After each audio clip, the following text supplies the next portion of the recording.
श्रीगुरुभ्यो नमः। हरि ओम श्री महागणाधिपतये नमः। श्री महासरस्वत्यै नमः।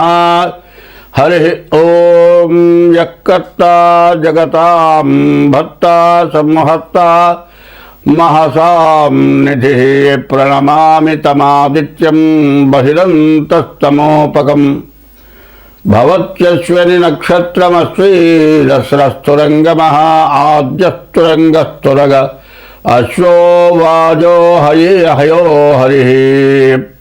2025 సంవత్సరం ఫిబ్రవరి నెల 4వ రాశి కర్కాటక రాశి. కర్కాటక రాశి ఫలితాలు చెప్పుకున్నాం. కర్కటస్య నిశాకరః. కర్కాటక రాశికి చంద్రుడు అధిపతి. ఆ చంద్రుడు ఎటువంటి వాడో ముందుగా మనం చెప్పుకున్నాం.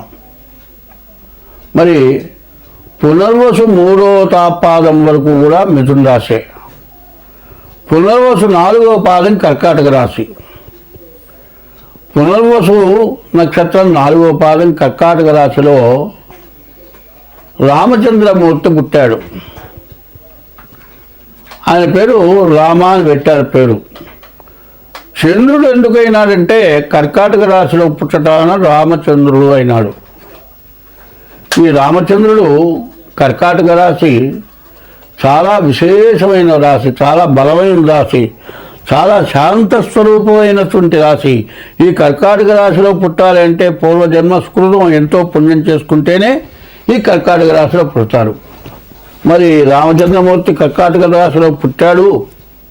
మరి త్రేతాయుగంలో పుట్టాడు. ద్వాపర యుగం, కలియుగం 3 యుగాలకి కూడా దేవుడుగా పూజింపబడుతున్నాడు. కారణం ఏంటంటే మానవ జన్మ ఎట్లాంటిదంటే ఈ జన్మ చాలా ఉత్తమమైన జన్మ. ఎటువంటి జన్మ అంటే మానవుడికి జ్ఞానాన్ని ఇచ్చి జన్మనిచ్చాడు. అది విచక్షణ జ్ఞానం. ఎప్పుడు కూడా నీ ఆత్మ తెలియజేస్తూ ఉంటుంది. ఇప్పుడు మనం చోటుకి వెళ్ళామండి, ఒక బంగారపు వస్తువు లేకపోతే ఒక ఆభరణం అక్కడ పెట్టాడు. 30 తులాల వస్తువు అనుకున్నాం. అక్కడ ఎవరు లేరు. అది తీసి జేబులో పెట్టుకుందాం, తీసుకొద్దాం అనుకుంటాం. నిజంగా ఇందులో ఒకటి తీసుకొని జేబులో పెట్టుకున్నాడు. అందులో 10 మంది ఉన్నారు. 10 మందిలో ఎవరు చూడకుండా జేబులో పెట్టుకున్నాడు వీడు. అదే వస్తువు పెట్టుకుందాం అనుకున్నా, ఇక్కడ ఉంది ఏమైపోయింది అనుకుంటే, అయ్యో మనమంతా ఇక్కడ ఉన్నామే, పోయింది అనుకున్నారేమో, మన గురించి అనుకుంటారేమో అని తీయనివాడు అనుకుంటాడు. తీయనివాడు భయపడుతూ ఉంటాడు. తీసినవాడు నన్ను పట్టుకుంటాడేమో ముందు భయపడతాడు, నా జేబులు చూస్తాడేమో భయపడతాడు. దొంగకి మొహం నలుపు అన్నారు. వాడు గడగడ షేక్ అయిపోతూ ఉంటాడు. పోలీసులు వాడిని చూడంగానే పట్టుకుంటారు. దొంగ ఎవరో ఆ ప్రవర్తన బట్టి కనుక్కుంటారు.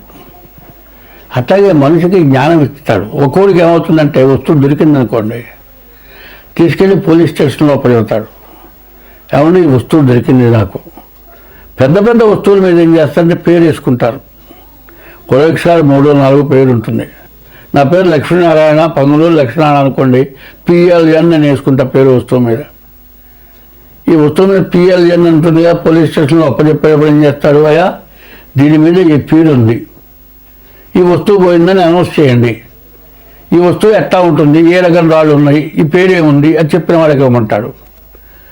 వాడు కనీసం 10 లక్షల రూపాయల వస్తువు కూడా పోలీస్ స్టేషన్కి తీసుకెళ్ళి అప్పచెబుతాడు. వాడికి ఇచ్చేస్తాడు. వాడు ఎంత జ్ఞానం గలవాడు, ఎంత పుణ్యాత్ముడు. వాడు కర్కాటక రాశిలో పుట్టినట్టాడు. ఇంకో రాశిలో పుడితే ఆ బుద్ధి ఉండదు. ఎప్పుడు కూడా రాముడు ఎత్తితే బాణం దింపట్ట. ఎందుకంటే ఎన్ని తప్పులైనా కాస్తట. ఆ తప్పులు ఎట్లా ఉంటాయంటే జనాల్ని సర్వనాశనం చేస్తూ లోకానికే వాడు వల్ల నష్టం జరుగుతుంది, లోకమే నాశనం అయిపోతుంది అన్నప్పుడు వాడి మీద బాణం ఎత్తుతాట. రావణాసుడు గొప్ప శక్తి సంపన్నుడు, కానీ స్త్రీ వ్యామోహపరుడు. ఎంతోమందిని తీసుకొచ్చి చెరబట్టాడు. వాడు బతకకూడదని ఆయన చంపాలంటే చాలా కష్టపడి రావణాసుడిని చంపాడు. అయితే బ్రాహ్మణుడు రావణాసుడిని చంపినందువల్ల బ్రహ్మహత్యా పాతకం చుట్టుకుంటుందని రామేశ్వరంలో రామలింగేశ్వర స్వామి ప్రతిష్ఠ చేశాడు. కాబట్టి అటువంటి రాశి కర్కాటక రాశి తప్పు చేయడు. ఒకవేళ తప్పు చేస్తే తప్పనిసరి అయితే తప్పు చేయటం, దానికి తగిన ప్రాయశ్చిత్తం చేసుకోవడం కర్కాటక రాశి లక్షణం. అటువంటి రాశి గొప్ప రాశి కర్కాటక రాశి. ఎన్ని కష్టాలు వచ్చినా తప్పించుకొని బయటపడి బాగుండి తాను బాగా ఉండి జన్మ రాహిత్యం మళ్ళీ వచ్చే జన్మ అంటూ ఉంటే మంచి గొప్ప జన్మ వచ్చేట్టుగా ప్రవర్తన చేసేటువంటి రాశి ఈ రాశి. ఈ రాశిలో మరి సరిగ్గా చెప్పాలంటే 5 గ్రహాలు పూర్తిగా బాగున్నాయి. 8 గ్రహాల్లో 3 గ్రహాలు బాగాలేవు, 5 గ్రహాలు బాగున్నాయి. రవి బుధులు కలిసి ఉన్నారు. బుధాదిత్య యోగం మంచి యోగం. తర్వాత ఈ రాశికి వచ్చేప్పటికల్లా శని బాగాలేడు, రాహు బాగాలేడు, మరి కుజుడు బాగాలేడు. ఈ కుజుడు వల్ల పూర్తిగా అపకారం, దెబ్బలు తగలచ్చు, దాదాపు ఏదైనా వెలగొచ్చు. దీనివల్ల కొన్ని నెలలు మంచంలో ఉంటాయి. ఎన్ని డబ్బులు ఉంటే ఏం లాభం? మంచం మీద మొత్తం పరిచిగా మంచం మీద డబ్బులు కట్టలు పరిచి పడుకోవచ్చు, కానీ కాలు ఇరిగితే ఏం చేస్తా? కింద కాలు పెట్టే పని లేదు, నీ పని నువ్వు చేసుకోలేవు, అటు ఇటు పొందలేవు. అంత సుఖంలో ఇంత కష్టం వస్తుంది. అందువల్ల ఈ రాశికి కుజుడు శని అష్టమంలో ఉన్నాడు. ఈ శని కుజుల వల్ల చాలా నష్టం. కష్టాలంటే 8 రకాల కష్టాలట. మరి చాలా ఇబ్బంది అయినటువంటి జాతకం. అయితే కొన్ని రకాలుగా బాగుంది, వ్యాపారం బాగుంది, విద్య బాగుంది, ఉద్యోగం బాగుంది, విదేశీయానం చేయొచ్చు. అక్కడికి వెళ్ళిన తర్వాత ఏదైనా ఇదిగితే లక్షలు ఖర్చు పెట్టుకొని ఉద్యోగాలకో చదువుకోపోతావు. అది మానేటప్పుడే 4 నెలలు పడుతుంది. ఎంత కష్టం. కాబట్టి ఈ రాశివాడు ముందుగా మీ జాగ్రత్త కావాలి, మీ జాతకం చూపించుకోవాలి. అయితే 2 గ్రహాలు, శని అష్టమంలో ఉన్నాడు, కుజుడు ద్వాదశంలో ఉన్నాడు, రాహు 9 ఉంటున్నాడు. ఈ 3 గ్రహాల వల్ల చాలా సమస్యలు రావడానికి బాగా అవకాశం ఉంది. కాబట్టి శరీరంలో మరి 9 భాగాలు చెప్పాను. 9 భాగాల్లో 2 భాగాలు బాగాలేవు కాబట్టి బాగు చేసుకుంటే మిగతా 7 భాగాలు బాగుండాలి. అంటే ముందు మీ డేట్ ఆఫ్ బర్త్ ద్వారా మీ జాతకం చూపించుకోండి. తర్వాత ప్రతి వ్యక్తి కూడా చేయాల్సిన పని ఒకటి ఉంది. ఎంత సంపాదించినా ఒక 1,00,000 కిలోలు బంగారం ఉందనుకుందామండి, అది జాగ్రత్తగా తీసుకొని ఒక పర్వతం మీద పెట్టి కూర్చున్నావు.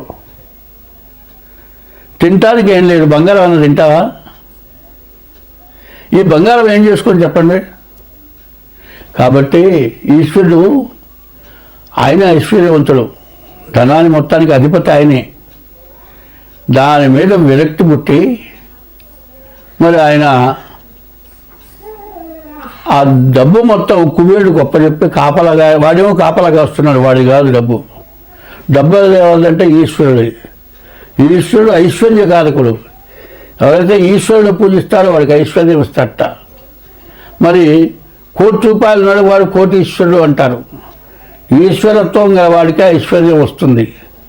కాబట్టి ఈ రాశి వాళ్ళు అన్ని విధాలా బాగుంది. కానీ కుజుడు, తర్వాత శని, రాహువు, ఈ 3 గ్రహాల వల్ల చాలా సమస్యలు ఉన్నాయి. మిగతా గ్రహాలన్నీ కూడా బాగున్నాయి. మీకు అన్ని విధాలా బాగుంటుంది. వివాహం కావాలంటే కూడా బాగా జరిగే లక్షణాలు ఉన్నాయి. ఇవన్నీ జరగాలంటే మీ జాతకం చూపించుకోండి. తర్వాత వివాహం చేయాలంటే శస్త్రాస్త్రకాలు ఇట్లాంటివి ఉంటాయి, అవి చూపించుకొని అవి సరిగ్గా ఉంటే మీరు ప్రవర్తించండి. ముందు డేట్ ఆఫ్ బర్త్ ద్వారా, అది లేకపోతే హస్తసాముద్రిక ద్వారా తగిన ఫీజు చెల్లించండి. మీ జాతకం పూర్తిగా వివరంగా మీకున్న దోషాలు పోవటానికి తగినటువంటి మరి ఆ పూజలు చేయిస్తాం. మీరందరూ అన్ని విధాలా బాగుండేట్టుగా చేయగలం. స్వస్తి. ప్రథమంగా మనం చెప్పుకోవాల్సింది భక్తిరాయ ఛానల్. ఈ ఛానల్ వారు ప్రథమంగా చెప్పింది ఏంటి? భక్తి తర్వాత భయం అనేది 2 ఉండాలి. భయం ఏంటంటే తప్పు చేశాము అంటే భయపడాలి, తప్పు చేయకుండా ఉంటాం మొదటిది. రెండోది భక్తి కలిగి ఉంటాం రెండోది.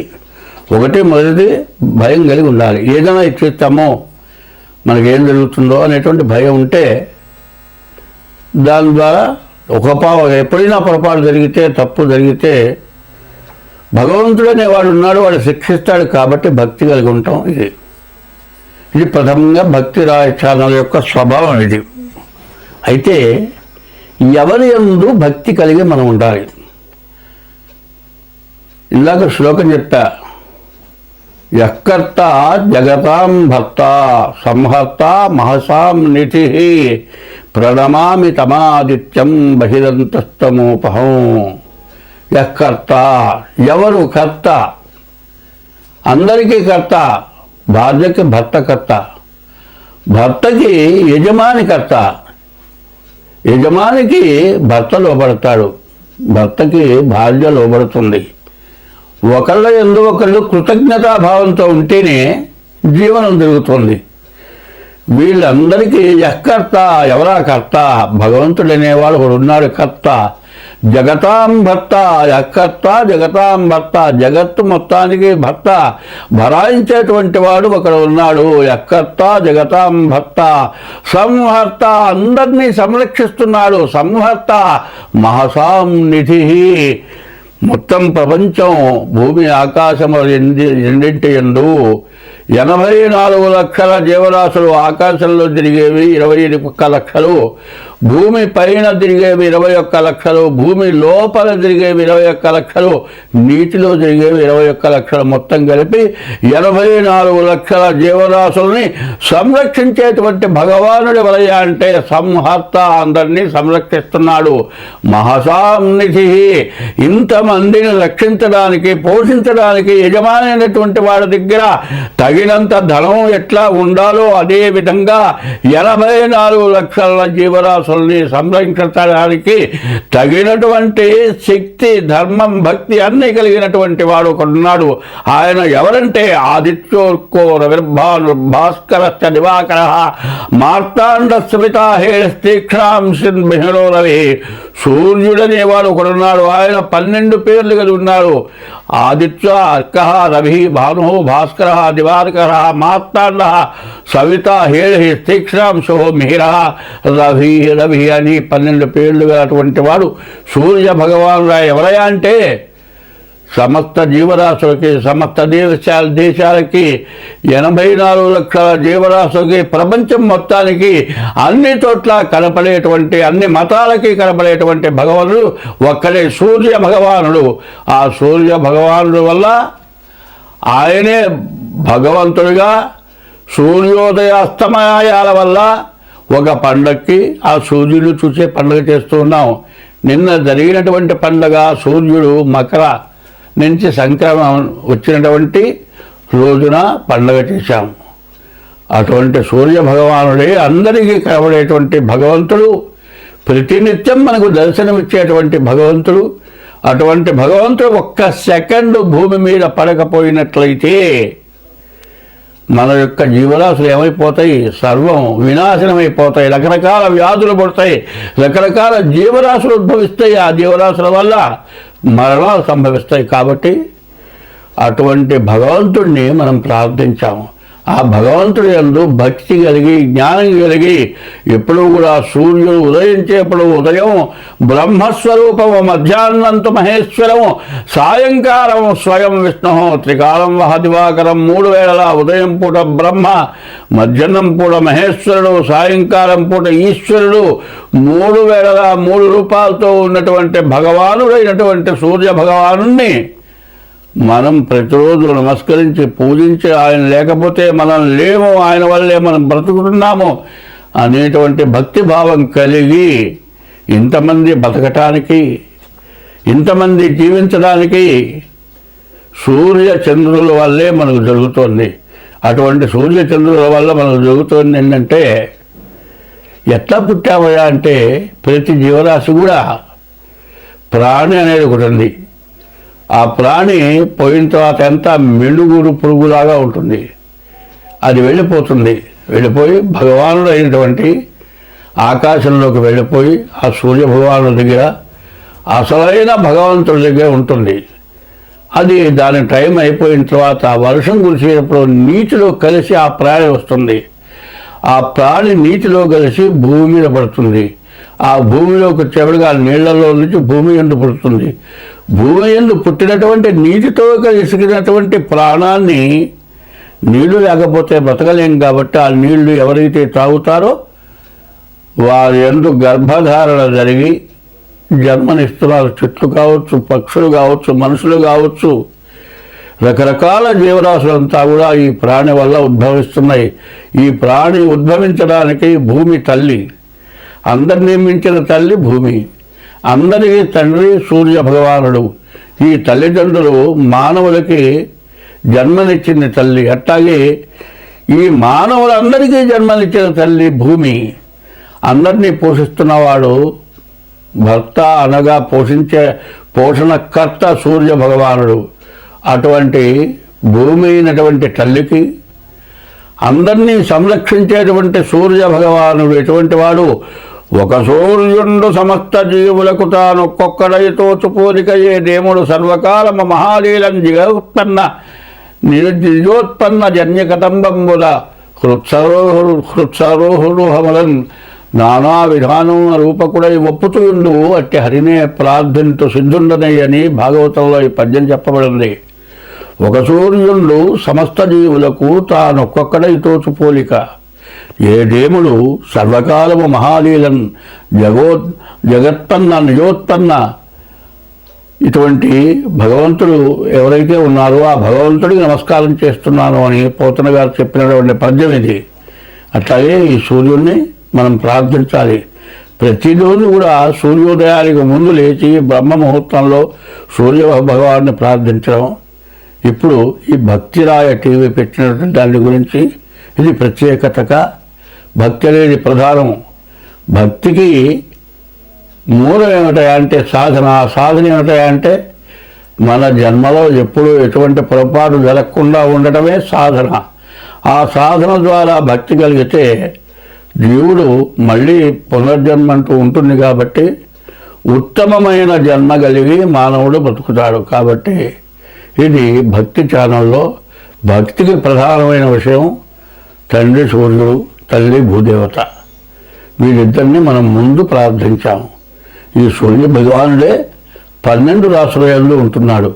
ఈ 12 రాసులకి 27 నక్షత్రాలు, 27 నక్షత్రాలకి 4 పాదాలు చొప్పున 108 పాదాలు. 108 పాదాలని 12 చేత భాగిస్తే 9 చేత భాగిస్తే 12 రాసులు వస్తున్నాయి. సరిగ్గా చెప్పాలంటే మేషం దగ్గర నుంచి మీనం వరకు రాసులు చెబుతున్నాము. అట్లాంటి ప్రతి రాశికి కూడా సూర్య భగవానుడే ఉన్నాడు అని ఈ 12 రాసులకి సూర్య భగవానుల యొక్క పేర్లు 12 పేర్లు ఉన్నాయి. కాబట్టి అటువంటి సూర్య భగవాన్ని ప్రార్థించి మనం చేసినటువంటి తప్పు వల్ల జరిగేటువంటి దోషాలని మనం అనుభవిస్తాం. కాబట్టి భక్తి శ్రద్ధలు ఎదురగలిగి అందరూ కూడా జీవించడం. మార్చి 29 నుండి 6 గ్రహాలు ఒక రాశిలోకి వస్తున్నాయి, మీనంలోకి వస్తున్నాయి. 2 సంవత్సరాల 6 మాసాలు మార్చి 30కి శని కుంభరాశిలో నుంచి మారి మీనరాశిలోకి వస్తున్నాడు. సంవత్సరం 10 నెలలకు రాహువు మీనరాశి నుంచి కుంభరాశికి వస్తున్నాడు. కానీ ఈ గ్రహాలు 6 గ్రహాలు ఒక చోట చేరినాయి. 6 గ్రహాలు ఎట్లా చేరినాయి, ఎందుకు చేరినాయి, ఏమిటి కారణం, దీనివల్ల వచ్చే కష్టమా, నష్టమా, సుఖమా, దుఃఖమా అనేది ఆలోచించుకోవాలి. ఇంతకుముందు 60 సంవత్సరాలకి పూర్వంలో అష్టగ్రహ కూటమి అనేది వచ్చింది. ఈ అష్టగ్రహ కూటమి వచ్చినప్పుడు కొంతమంది మానవులు నడుస్తూ పడిపోయి పురాణాలు జరిగారు. మంచం మీద పడుకున్న వాళ్ళు పడుకున్నట్లే ప్రాణాలు పోయినాయి. తెల్లవారు చూస్తే మనిషి శవమై ఉన్నాడు. ఇట్లా రకరకాలైన మరణాలు, రకరకాలైన వ్యాధులు, రకరకాలైన సమస్యలు వచ్చినాయి. ఇప్పుడు కూడా 2024వ సంవత్సరం 2024వ సంవత్సరం నుంచి 2027వ సంవత్సరం వరకు 24, 25, 26, 27 ఈ 4 సంవత్సరాలు కూడా దుష్ట చతుష్టయం అని చెప్పాలి. 24లోనే కొన్ని రకరకాలైన సమస్యలు బాధలు బాగా పెరిగిపోయి అసలు ఎట్లా బతకాలి, మానవుల కంటే రాక్షసులైనటువంటి జనం, రాక్షసులు అంటే వేరే లేరు, మానవుల్లోనే రాక్షసులు, రాక్షసత్వం ప్రబలిపోయి చాలా సమస్యలు వచ్చినాయి. అదే కాదండి, ఈ మధ్య కొన్ని యుద్ధాలు వచ్చినాయి. మరి ఉక్రెయిన్ మీద మరి ఇంకో దేశం, ఆ దేశం యుద్ధం చేసింది, రష్యా అమెరికా. రష్యా ఏం చేసింది, ఉక్రెయిన్ కూడా ఒకప్పటి రష్యాలో భాగమే. మరి వాళ్ళల్లో వాళ్ళు గొడవలు పడి మరి దాన్ని చాలా భాగంలో ఉన్నటువంటి వాడు విడిగా అన్నదమ్ముల్లాగా విభజన అయిపోయిన తర్వాత తమ్ముడు అన్న మీద ఎదురు తిరిగినట్లుగా ఉక్రెయిన్ రష్యాకి ఎదురు తిరగటంతో వాళ్ళిద్దరికీ యుద్ధం వస్తే మధ్యలో కొన్ని దేశాలు ఉక్రెయిన్ని సపోర్ట్ చేసి యుద్ధం జరిపింది. ఈ యుద్ధంలో ఎంత నాశనం అయిపోయిందో, ఎన్ని భవనాలు, ఎన్ని రకాల ఆస్తులు సర్వనాశనం అయిపోయినాయో మనందరికీ కూడా బాగా తెలుసు. మానవ జన్మ ఎత్తిన వాళ్ళు, చదువుకున్న వాళ్ళందరూ కూడా ఇది పెద్ద యుద్ధం, ప్రపంచ యుద్ధంగా మారిపోతుంది అని భయపడ్డాం. అటువంటి యుద్ధం మారింది అంటే కారణం ఏంటంటే గ్రహాల యొక్క సమస్య. 24లో ఈ విధంగా మనకు జరిగింది. మనకి జరుగుతుంది 25 ప్రారంభమైంది, 25, 26, 27. ఇప్పుడు ఒక్కొక్క రాశికి ఒక్కొక్క రకంగా ఉన్నది అని చెప్పటం కాదు ఇక్కడ కావాల్సింది, అందరికీ ఉన్నది. ఎట్లా ఉన్నది అంటే ఒక ఇంట్లో ఒక వ్యక్తికి ఒక గ్రహం బాగాలేదనుకోండి, దానివల్ల ఒక వ్యాధి వచ్చింది. ఆ వ్యాధి నిర్మూలన చేయాలి అంటే ఇంట్లో ధనం ఖర్చు పెట్టాలి, అందరూ కూడా దానికి త్యాగం చేయాలి. అట్లా చేస్తేనే ఆ ఇంట్లో వాళ్ళకి ఆ వ్యాధి తగ్గటానికి వీలవుతుంది. ఇది ఒక ఇంటికి ఒక కుటుంబానికి వచ్చిన వ్యాధి కాదు, ప్రపంచానికి వచ్చిన వ్యాధి. ఈ షష్టగ్రహ కూటం ప్రపంచానికి వచ్చిన వ్యాధి. ఎందుకంటే నేను చాలామంది ఫలానా రాశి వరకు ఇబ్బంది, ఫలానా రాశి బాగా బాగుంది, ఫలానా రాశి వల్ల బాగా సంపాదించుకుంటారు, ఇటువంటి మాటలు కాదు చెప్పాల్సింది. ఎప్పుడు కూడా మంచి చెప్పాల్సిన అవసరం లేదు. నువ్వు కోటీశ్వరుడు అవుతారా అని చెబితే కాదయా, నువ్వు పుట్టినప్పటి నుంచి కోటీశ్వరుడివి అంటే నువ్వు నా జాతకం చెప్పేది ఏందా, నాకు కోట్లున్నా నువ్వు చెప్పేది ఏందని అవుతాడు. అది కాదు కావాల్సింది. నీకు కోట్లు ఉన్నా కూడా మధ్యలో నష్టం వచ్చేసేసి 60 సంవత్సరాలు సంపాదించిన మొత్తం సర్వం పోయి కేరా ప్లాట్ఫారం అయిపోయే పరిస్థితి వచ్చినప్పుడు దాన్ని గుర్తు చేయటం ధర్మం. అట్లాగే ఇప్పుడు 2025 నుంచి 27 లోపల గ్రహాల వల్ల రకరకాల సమస్యలు వస్తున్నాయి. ఇప్పుడు మనం ఆనందంగా ఉన్నామనేది కాదు, అందరం బాగుండాలి. ఇప్పుడు సమస్యలు ఏమిటంటే మన మతం హిందూ మతం. హిందూ మతం అనేది ఎటువంటిదంటే ప్రపంచ దేశాల్లో కూడా పూజింపబడుతున్న మతం హిందూ మతం. హిందూ మతం ఎటువంటిది అనాది మతం. అనాది మతం అంటే ఎవరు పుట్టించింది కాదు, మొదటి నుంచి ఉన్నటువంటి మతం. ఇందులో న్యాయశాస్త్రం ఏం చేస్తున్నారు, ధర్మశాస్త్రంలో కొంత భాగాన్నే న్యాయశాస్త్రం తీసుకొని కోర్టులో డిక్లేర్ చేస్తున్నారు. ఈ 6 గ్రహాలు ఒకతోటి చేరినాయి. ఇప్పుడు 60 ఏళ్ల క్రితం అష్టగ్రహం 8 గ్రహాలు ఒక చోట చేరినాయి. ఈ గ్రహాల వల్ల వచ్చినటువంటి సమస్య ఏమిటి, ప్రతి వాళ్ళు రకరకాలుగా చెబుతూ ఉన్నారు. ఇది కాదు మనకు కావాల్సింది. మెయిన్ అసలు ఏమిటి, ఆ మెయిన్ ఎట్లా ఉంటుంది, మెయిన్ అనేది మొదటిది అనేది ఎట్లా ఉంటుంది ఏమంటే శరీరం ఉంది కదా, శరీరానికి 8 రంధ్రాలు ఇచ్చారండి. ఆ 8 రంధ్రాలు ఏంటి, చెవులు 2, కళ్ళు 2, 4, ముక్కులు 2, 6, నోరు 1, 7. 9 రంధ్రాలు ఎక్కడున్నాయి, ఈ మెడకాయ దగ్గర నుంచి పైన 7 రంధ్రాలు ఉన్నాయి. మిగతా 2 రంధ్రాలు 1, 2 మొత్తం కలిపి 9 రంధ్రాలు అయినాయి. ఈ 9 రంధ్రాలు 9 గ్రహాలు అయినాయండి. ఈ 9 గ్రహాలు కాదు, 9 రకరకాల ధాన్యాలు ఉన్నాయండి. ఈ 9 సంఖ్య ఎన్ని రకాలుగా ఉందో చూడండి. మరి చిరుధాన్యాలు అంటున్నారు ఇవాళ. ప్రతి వాళ్ళు చిరుధాన్యాలు తినగా 9 రకాల ధాన్యాలు తినమంటున్నారు. అట్లాగే 9 రంధ్రాలు, 9 గ్రహాలు, ఇవన్నీ కూడా ఏం చేస్తున్నాయి అనేది మనకు కావాలి మెయిన్గా. అయితే ఎవరికో వస్తుందనే మాటకి నేను అడుగుతున్నాను. ఎవరికో కాదు, నీకే రావచ్చు. కన్నుందండి, కన్ను ఒక గ్రహం రక్షణ చేస్తుంది, ఒక గ్రహం చెవుల్ని రక్షణ చేస్తుంది, ఒక గ్రహం నోరుని రక్షణ చేస్తుంది, ఒక గ్రహం ముక్కుని రక్షణ చేస్తుంది, ఒక గ్రహం కాళ్ళు చేతులు వీటిని రక్షణ చేస్తుంది. దీంట్లో ఏది రక్షణ చేయకపోయినా ఎవరికి ఇబ్బంది? నీకేగా ఇబ్బంది. అట్లాగే కుటుంబ వ్యవస్థలో ఎవరో ఒకళ్ళకి ఇట్లా ఇబ్బంది కలిగితే ఏమవుతుంది? అందరికీ బాధే. సరే, కుటుంబంలో ఒక వ్యక్తికి ఒక ఇబ్బంది కలిగితే కుటుంబంలో వ్యక్తులందరికీ ఇబ్బంది కదా అనుకుంటే, ఒక దేశానికే ఇబ్బంది కలిగితే దేశంలో ప్రజలందరికీ కూడా ఇబ్బంది కలుగుతుంది. రాజపాపం పురోహిత, రాజు చేసినటువంటి పాపాన్ని పురోహితులు అనుభవించాలి, పురోహితులు చేసిన పాపాన్ని ప్రజలు అనుభవించాలి. ఈ అనుభవం లేకుండా పోవాలంటే దైవభక్తి కావాలి. ఈ దైవభక్తి అనేది ప్రధానంగా ఉండాలి. ఏమండి, జ్యోతిష్యం చెబుతున్నారు, జ్యోతిష్యంలో మాకు జరగట్లేదు, మాకేమీ లేదు, అంతా జ్యోతిష్యం ఏం చెబుతున్నారు, తలావు చెబుతున్నారు, ఏది చెప్పినా ఏది చేసినా మాకు బాధలు పోవటం లేదు అనేవాళ్ళు చాలామంది ఉన్నారు. ఎందుకు పోవటం లేదు? మనం జ్యోతిష్యం ప్రకారం పూజ చేసాము, పూజ చేస్తే ఎందుకు పోలేదు అనేది కాకుండా పూజల వల్లే పోవటం లేదా, ఇంకే దీనివల్ల పోవటం లేదు మనకి ఈ బాధలు అనేది మనం మెయిన్గా ఆలోచించుకోవాలి. ఎట్లాగూ ఎప్పుడు కూడా స్త్రీని తల్లి, భూమి తల్లి, అమ్మవారు తల్లి, అట్లాగే ఇంట్లో గృహి తల్లి. ఆడమనిషిగా ఏం చెప్పారు? 4 రకాల స్త్రీలు ఉన్నారు. మరి 4 రకాల స్త్రీలలో మంచి జాతి స్త్రీలు ఉన్నారు, రకరకాలు ఉన్నారు.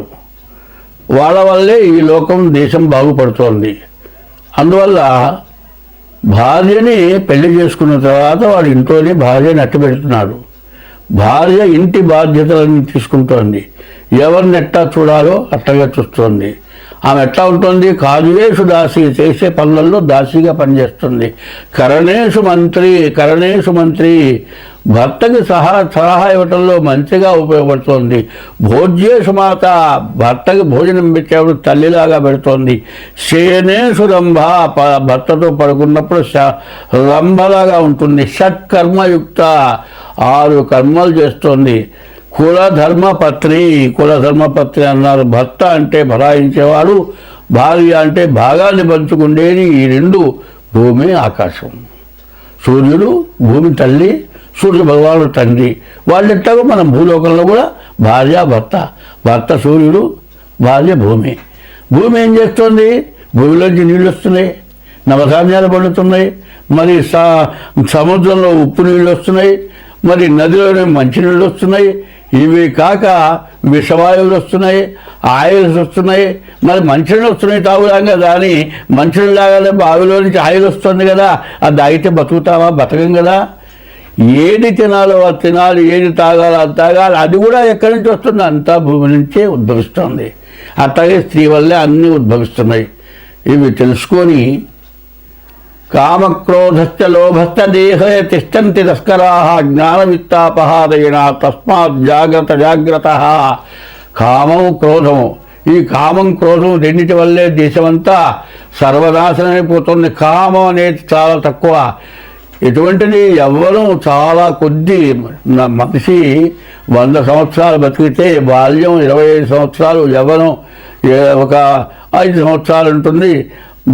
కౌమారం వార్ధక్యం అంటే 100 సంవత్సరాలు ఇచ్చాడు. 100 సంవత్సరాల వయస్సులో సరిగ్గా యవ్వనం అనేది పూర్తిగా 10 సంవత్సరాలు ఉందని చెప్పడానికి ఇప్పుడు లేదు.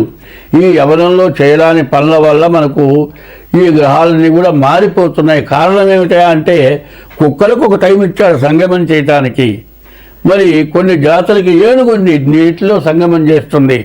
మనం ఏం చేస్తున్నాం? అన్నీ తెలుసు. 24 గంటలు ఆడది కావాలి వీడికి. ఏ టైము వేళ పాడ లేదు. మరి వాళ్ళే మిగతా జాతులు ఏం చేస్తున్నాయి? వాటికి ఇచ్చిన టైంలోనే సంగమం చేస్తున్నాయి, దానివల్ల మరి ఉత్పత్తి చేస్తున్నాయి. మనం ఎప్పుడు పడితే అప్పుడు. దీనివల్ల చాలా నష్టం జరుగుతుంది. ఈ కామం ఎటువంటి చేస్తుంది? ఇంట్లో భార్య ఉందంటే వాడు ఏం చేస్తాడు, ఇంకొక ఈమె 4 పిల్లలు పుట్టారు, ఈ విడిగా ఓపిక పోయింది, శక్తి నశించిపోయింది, రూపంలో కళ తగ్గింది, ఇంకొక ఆమె దొరికింది పనిచేసే చోట, ఆమె బాగా అందంగా ఉంది, ఆమె ఏం చేస్తుంది, వీడెమ్మడి పడుతుంది, వీడేం చేస్తాడు, ఆమె ఎమ్మడి పడతాడు. చివరికి ఏమవుతుంది, ఇంట్లో భార్యకో ఎవరికో తెలుస్తుంది, ఆమె తగాదా పెట్టుకుంటుంది. వీడేం చేస్తాడు, నువ్వు అక్కడ పో, నువ్వు ఉంటే ఉండు, పోతే పో అంటాడు. తల్లిదండ్రులు చేస్తారు, ఈ పిల్లల్ని తీసుకెళ్తారు, కోర్టులో వేస్తారు. మరి వీడి తల్లిదండ్రులని వీడిని మొత్తాన్ని పోలీస్ స్టేషన్లో పెడతారు, కేసు అవుతుంది. సరే ఎట్టా డైవర్స్ తీసుకుంటారు, బాగానే ఉందండి.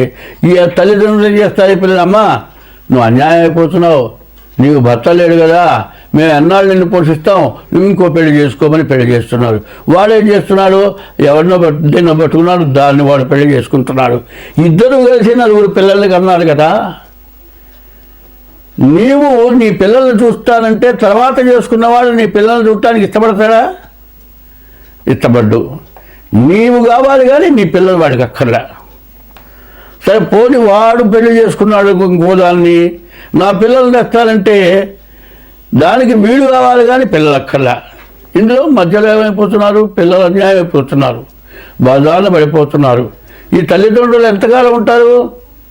ఒక 5 ఏళ్ళు 6 ఏళ్ళు దాదాపు పిల్లలు పసిపిల్లలు ఉండగానే నాయనమ్మ తాత లేక అమ్మమ్మ తాత చచ్చిపోయినారు. ఈ పిల్లలు ఏమైపోయినారు, బజారు పాలైపోయినారు, అడుక్కొని తింటున్నారు, అనాథ శరణాలు వేయబడ్డారు. మరి భార్య వచ్చిన తర్వాత, పెళ్లి చేసుకున్న తర్వాత తల్లిదండ్రులు పెళ్ళ మాట విని తల్లిదండ్రులను చూడని వాళ్ళు కొంతమంది ఉన్నారు. సరే భార్యను ఇబ్బంది పెట్టి తల్లిదండ్రులను చూసి భార్యను వదిలిపెట్టి ఇంకో దాంతో పోయిన వాళ్ళు ఉన్నారు. ఇవి మహాపాపాలు అవునా కాదా? ఎవరికి వాళ్ళు ఆలోచించుకోండి. ఈ ఈ 6 గ్రహాల యొక్క కూటమి ఇటువంటి పాపాలు ఎవరైతే చేశారో అవి అప్పుడు గుర్తుకొస్తాయి.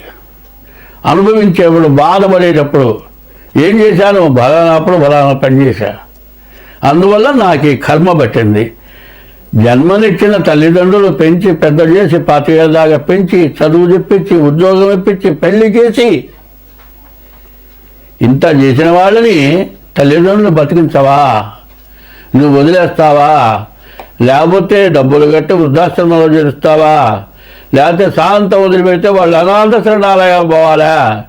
పెళ్లి చేసుకున్నావు, పిల్లల్ని కన్నావు, మరి భార్య భర్త ఇద్దరు విడిపోయి వేరే పెళ్లి చేసుకొని నీవు కన్న పిల్లల్ని వదిలేసి వాళ్ళని అనాథ శరణాలయ పాలు చేస్తావా?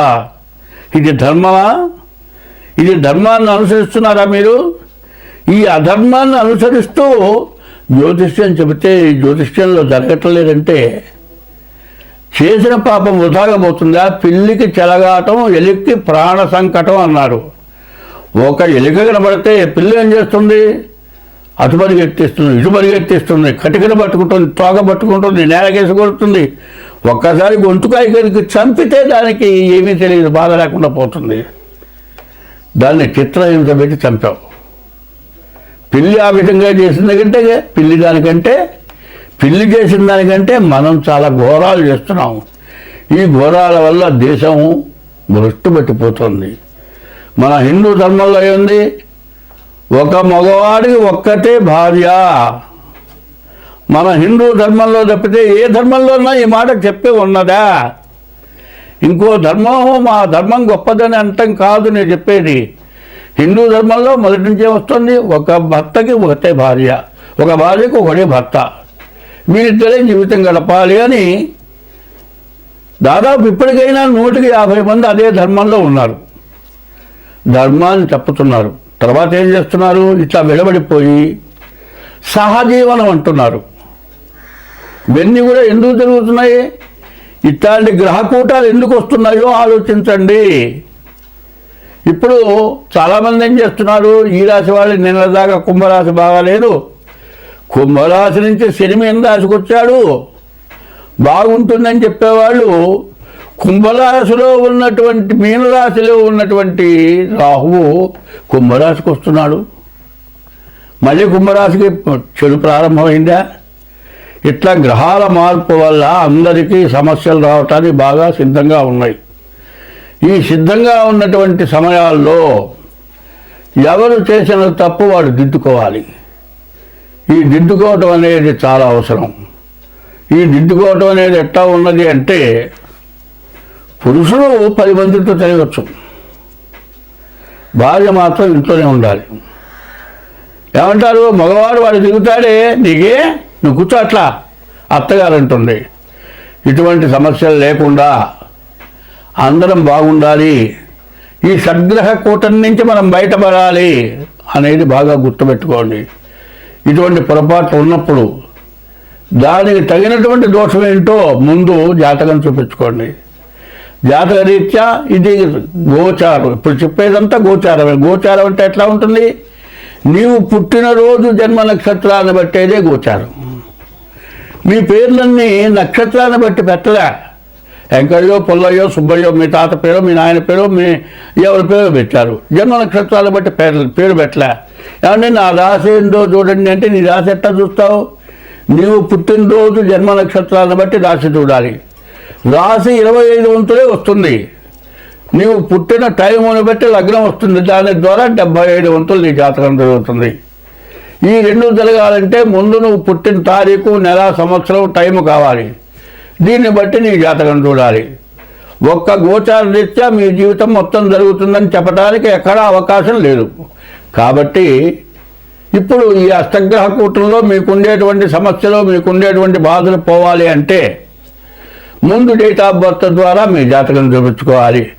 ఏమంటే మా పెద్దవాళ్ళు డేట్ ఆఫ్ బర్త్ రాయలేదు, మాకు సరిగ్గా జాతకం తెలియదు, ఎట్లా చెబుతారు మా జాతకం అంటే, డేట్ ఆఫ్ బర్త్ ఉండి కూడా టైం తేడా వస్తే కూడా లగ్నం మారిపోతుంది. కాబట్టి హస్త సాముద్రిక ద్వారా రెండవుతుంది. ఈ 2 రకాల్లో నేను చూస్తా జాతకం. ఇప్పుడు మీ డేట్ ఆఫ్ బర్త్ ఉంటే డేట్ ఆఫ్ బర్త్ పంపించండి, డేట్ ఆఫ్ బర్త్ లేకపోతే హస్త సాముద్రిక ద్వారా దీనికి తగినటువంటి ఫీజు కట్టాలి. ఆ ఫీజు ప్రకారం మీ జాతకం చెప్పడం జరుగుతుంది. వచ్చేది క్రిటికల్. ఎందుకంటే షష్టగ్రహ కూటం చాలా ఇబ్బందికరమైంది. ఒక కింద అగాధంలోకి దిగబోతున్నాము. అగాధంలో దిగక మునుపు పైన ఉండగానే మన జాగ్రత్త మనకు కావాలి. అగాధంలో దిగిన తర్వాత ఏమి చేయగలిగింది లేదు. అగాధంలో దిగిన తర్వాత ఏమయ్యా అని ఎవరన్నా నాబోట్టని అడిగారనుకో, నేను చెయ్యి పైకి రారా అంటే వాడేం చేస్తాడో చెయ్యి పట్టుకొని నన్ను కూడా అగాధంలోకి లాగి కింద పడేసి, ఏమిరా నేను కింద ఉండేవాడు, నువ్వు పైన ఉండేవాడివా, నువ్వు కూడా కింద పడ్డావుగా, చూసుకొని ఈ సంగతి ఏందో చూసుకో అంటాడు. అది కాదు మనకు కావాల్సింది. అగాధంలో పడక మునుపు జాగ్రత్త పడాలి. అగాధంలో పడ్డ తర్వాత జాగ్రత్త కాదు మనకు కావాల్సింది. కాబట్టి రాబోయే మార్చి నెల నుంచి షష్టగ్రహ కూటం వల్ల సమస్యలు, బాధలు, దేశాలకు యుద్ధాలు, ప్రపంచ యుద్ధాలు, రాబోయే సంవత్సరంలో నవనాయకులు ఉంటారు. 9 గ్రహాలు, పాపగ్రహాలు ఎక్కువ ఉన్నాయి. పాపగ్రహాల వల్ల సమస్యలు ఎక్కువ ఉంటాయి. కాబట్టి ప్రతి వాళ్ళు కూడా మీ జాతక రీత్యా జరగబోయేది ఏమిటి అనేది మీరు గ్రహించాలి. మీరు బాధ లేకుండా ఉండాలి. ఎట్లా ఉండాలంటే 60 సంవత్సరాలు ఒక 2 కోట్లు సంపాదించారండి, వాడు తినగా 4 కుటుంబాలు బతికేటట్లుగా ఉన్నదండి. ఈ దెబ్బలో 2 కోట్లు కాదు, ఈ 2 కోట్లు పోయి ఇంకో 4 కోట్లు అప్పు అవుతుంది. ఈ 60 ఏళ్ళ వాడు ముందు సంపాదించగలుగుతాడా? లేదు. తర్వాత బాధపడి ప్రయోజనం ఏంటి?